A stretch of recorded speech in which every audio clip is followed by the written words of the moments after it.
ये आकाशवाणी के जम्मू केंद्र की आवाज है। नमस्कार। आज के मुख्य समाचार इस प्रकार हैं। राजौरी के बड़ाल गांव में 1.5 माह में हुई 17 मौतों की जांच अब केंद्र गृह विभाग की गठित टीमें करेंगी। बता दें, बड़ाल गांव में मौतों का सिलसिला 7 दिसंबर को शुरू हुआ था। एक सामुदायिक भोज में बड़ी संख्या में लोगों ने खाना खाया, जिसके बाद कई लोगों के जान गंवाने की खबर सामने आई। प्रशासन ने बड़ाल गांव में एक बावली को सील करने का आदेश दिया है। पानी में कुछ कीटनाशक मिले होने की पुष्टि हुई है। बावली पर सुरक्षा कर्मियों को तैनात कर दिया गया है ताकि इसके पानी का इस्तेमाल कोई न कर सके। उपराज्यपाल मनोज सिन्हा ने उम्मीद जताई है कि इस पर जल्द स्थिति स्पष्ट की जाएगी।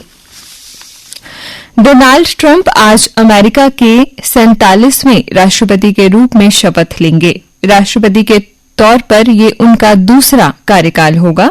पहले ही दिन वे अपने ओवल ऑफिस में 100 से अधिक कार्यकारी योजनाओं पर हस्ताक्षर करेंगे। इसका मुख्य मकसद उनके चुनावी वादों को पूरा करना है। प्रधानमंत्री नरेंद्र मोदी ने कल मन की बात में लोकतंत्र को मजबूत करने के लिए निर्वाचन आयोग के योगदान को अहम बताया। कहा, आयोग ने समय समय पर हमारी मतदान प्रक्रिया को आधुनिक बनाया है, मजबूत बनाया है। साथ ही उन्होंने प्रयागराज में जारी महाकुंभ का जिक्र करते हुए कहा कि महाकुंभ एकता, समता और समरसता का असाधारण संगम है। पीएम ने कहा कि पूरे भारत को एक सूत्र में बांधना सिखाता है ये हजारों वर्ष पुरानी परंपरा। केंद्रीय गृह मंत्री अमित शाह ने कहा कि भारत आपदा प्रबंधन में वैश्विक लीडर के रूप में उभरा है और देश आपदा प्रतिरोध बुनियादी ढांचे के क्षेत्र में दुनिया में अग्रणी है। गृह मंत्री अमित शाह ने रविवार को राष्ट्रीय आपदा प्रबंधन संस्थान के दक्षिणी परिसर और विजयवाड़ा के निकट राष्ट्रीय आपदा प्रतिक्रिया बल की 10वीं बटालियन परिसर समेत करीब 220 करोड़ रुपए लागत की विभिन्न परियोजनाओं का लोकार्पण एवं शिलान्यास किया। इसके अलावा उन्होंने राष्ट्रीय पुलिस अकादमी हैदराबाद में नई इंटीग्रेटेड शूटिंग रेंज का शिलान्यास और तिरुपति में राज्य सरकार की क्षेत्रीय फोरेंसिक विज्ञान प्रयोगशाला भवन का भी उद्घाटन किया।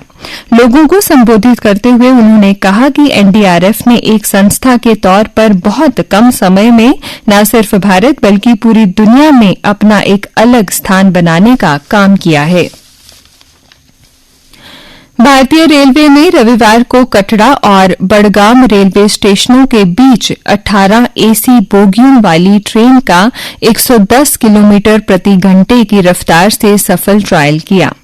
कश्मीर को देश के बाकी हिस्सों से रेल के माध्यम से जोड़ने वाली नई रेलवे लाइन पर यह पहला ट्रायल सफल रहा।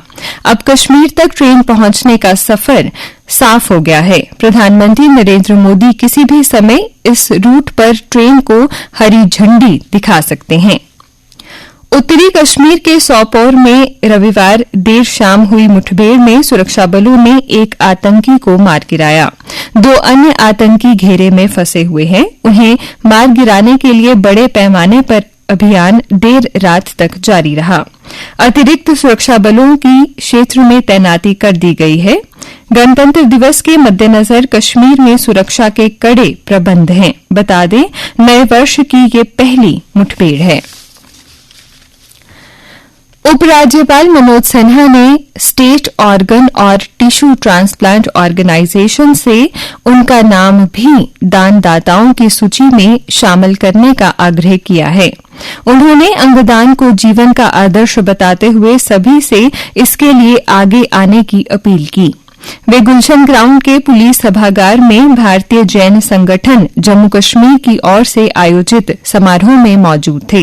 उन्होंने सरकारी व निजी अस्पतालों में आधुनिक तकनीक का उपयोग करके अंग प्रत्यारोपण का रास्ता और सुलभ बनाने के लिए सामूहिक प्रयासों पर जोर दिया। जनता की राय से होगा विकास, हर वार्ड में 2 करोड़ से होंगे काम। नगर निगम वार्डों में जाकर लेंगे लोगों की राय। फरवरी माह से शुरू होंगे संवाद कार्यक्रम। 150 करोड़ रुपए का प्रस्ताव तैयार करने की योजना।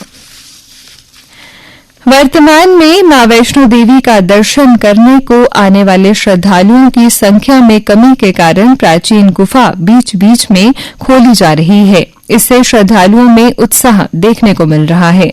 बता दें, उम्मीद की जा रही है कि यह सिलसिला फरवरी माह तक जारी रहेगा।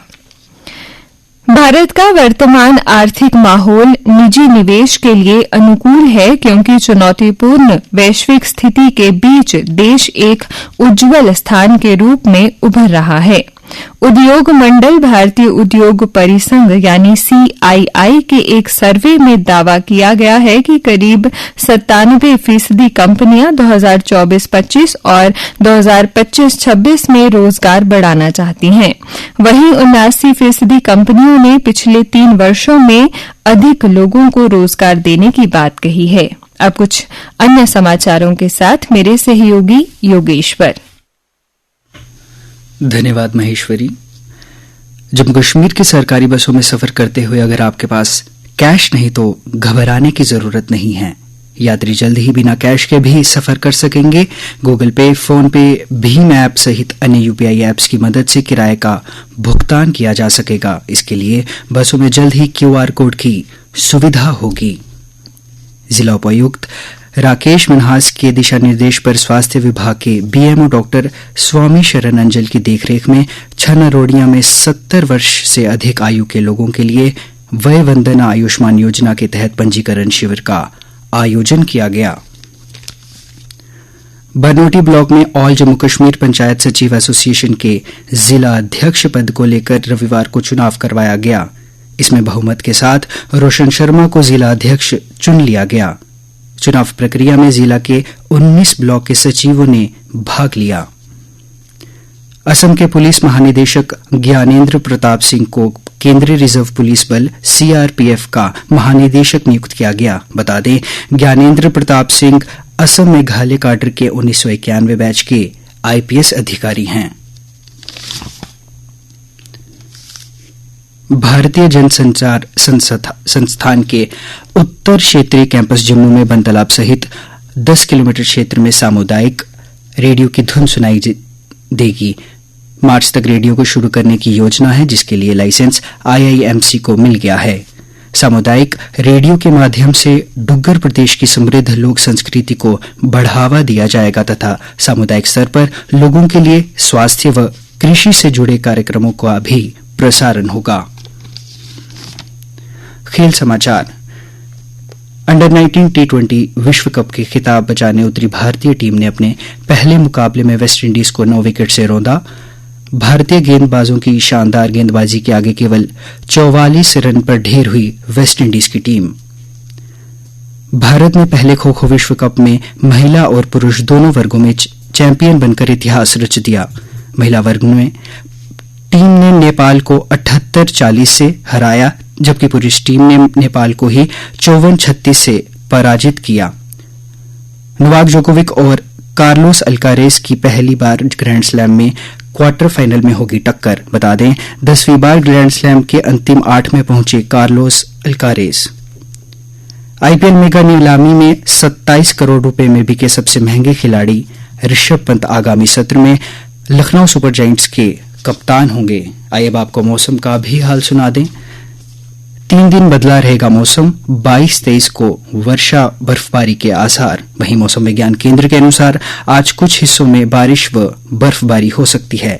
कल का अधिकतम तापमान 20 डिग्री तथा न्यूनतम तापमान 8 डिग्री सेल्सियस रिकॉर्ड किया गया। आज सूर्यास्त 5:53 पर तथा कल सूर्योदय 7:33 पर होगा।